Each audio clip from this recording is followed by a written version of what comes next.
waffles when white we desire. The wheels of his Mustang exploding on the highway like a slug from a 45. True death, 400 horsepower of maximum performance, piercing the night. This is Black Sunshine. There's not really any two ways around it. Alt media tends to suck, and it tends to suck hard, with a few notable exceptions, of course. Tim Pool is a great example of an ethical and balanced approach to alternative media in the field of news. But a fuckload of alt media, sites, channels, comics now are being done for entirely the wrong reasons, and they're going about it in entirely the wrong way. Take Gab. It's supposed to be the free speech alternative to Twitter, because Twitter, as we all know, has horrendous problems, and it has grown quite fast, albeit it's still a minnow on the broader scale. It sold itself as this free speech platform, this independent alternative, but it's overrun with far-right nutbags, I'm on there, I'm left-wing, I'm like this sole voice, and there's not a great deal of connectivity over there between people. It doesn't have a great sense of community or like anyone's really watching what you're doing. It's less intuitive than Twitter. Some of that's experience, but and some of it's the fact that it's a startup, but even so. And this reputation as a right-wing echo chamber hasn't exactly been helped by the guy running it, who tends to run his mouth on Twitter and other places, confirming people's prejudices about the site. So it has rapidly been written off as this far-right echo chamber, at the same time that people don't recognise that places like Twitter have become these far-left echo chambers. And I think that kind of cuts to the heart of the problem, really. Perhaps the best example of the problem that I'm seeing is if we look at Vox Day's alt hero initiative. There's an issue, there's a problem with Marvel, to a lesser extent with DC, and with independent comics publishing, in that it has become heavily politicized and unfun for a lot of people. A lot of heroes that people love and cherish have been fucked with. A lot of the storylines are bash you over the head with their politics, and there's nothing wrong with politics in comics and so on, but it used to be done through allegory, or it used to grow organically from the story and the characters.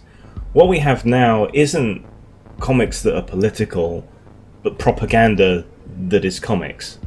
And this is coming from someone who broadly, generally agrees with progressive left-wing values, and I find it almost intolerable, badly done.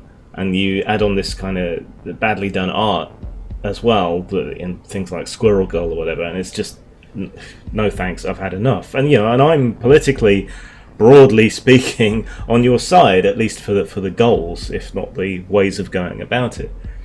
So our problem then is a massively left-wing biased propagandist set of comics. So what's the answer to that? Well, it's not propagandist right-wing comics. That's just the same problem reversed, switched. It might find a small, probably quite loyal, politicized audience. That does tend to happen, but it is reactionary in the proper meaning of the word, not conservative per se, because it's trying to make something new. But what they're doing is creating the mirror image of the politicization on the left, with these heroes on the right. It's bizarro world Marvel. It's not an independent and true alternative. What we need is not bias, prejudice, and propaganda the other way, but something that just does it right. The involvement of Vox Day is not going to exactly help you either. The guy has a reputation, and in his case at least it's rather deserved. The man is a dick. I can be a dick. Lots of people can be dicks, but he is an ultra super mega turbo dick. It doesn't mean he's wrong all the time. A broken clock is right twice a day, and unless it's digital.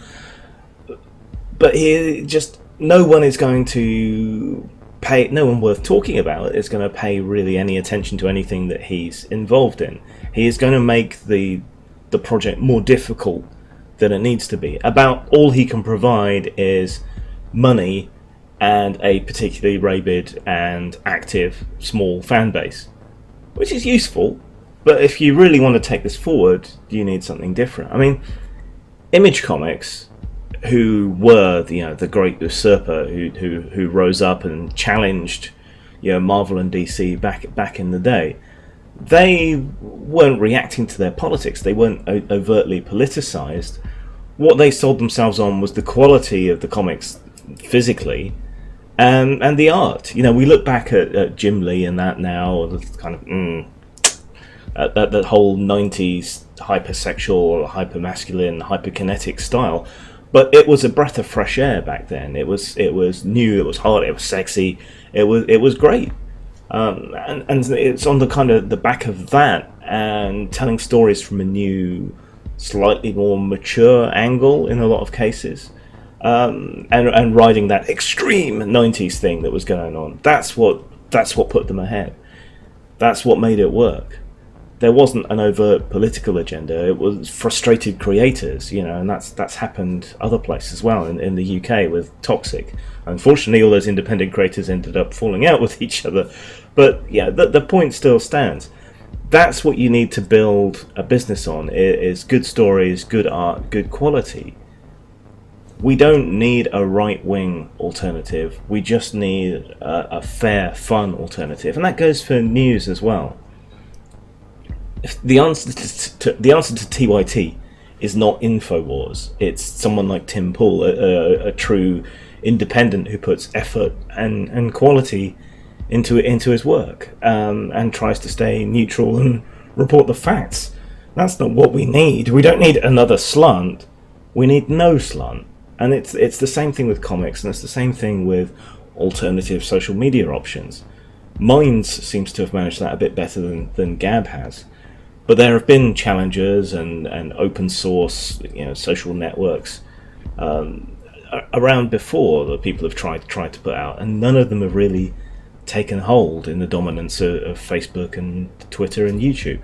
That may change. It may finally be the time, but I don't think it's going to be Gab, and I don't think Alt Hero is going to succeed unless they change tack. Find some way to disassociate from Fox Day, or someone else tries something.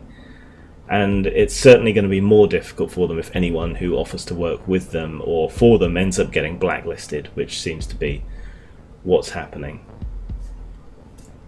We don't need an opposite media. We need an alternative media, a genuine alternative, not with the opposite politicization, with no politicization.